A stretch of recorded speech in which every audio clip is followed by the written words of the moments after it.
Bocah Tegal.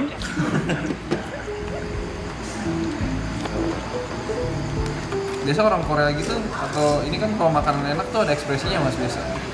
Orang Korea kalau makanan enak ada ekspresinya. Iya, kalau orang Tegal makanan enak nih makan misalkan enak banget gitu. Bakal ngomong apa dia? Bangset. Bangset. Beneran. Bangset lagi. Tanya dia. Masa kondisinya bangset, Tanya. apa juga bangset? Iya, bukan maksudnya enak banget gitu. Bangset enak nemen nasu. Iya kan? Iya, itu tuh imbuhan. Iya, bangset enak nemen kayak sop kambing. Ada namanya kambing bawah 5 bulan apa ya? Balibur bawah 5 bulan. Jadi kambing di bawah 5 bulan itu di sana terkenal dia. Dulu ada di Tuol, ada tuh di Tuol. Mainnya tetap di bangset ya. Beneran. Bangset enak temen.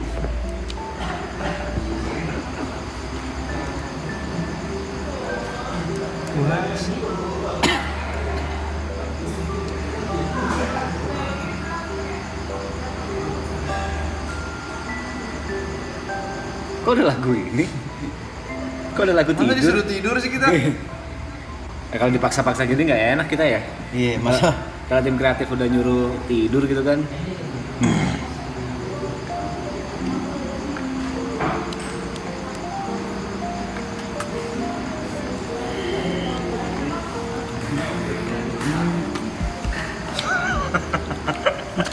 nyandu.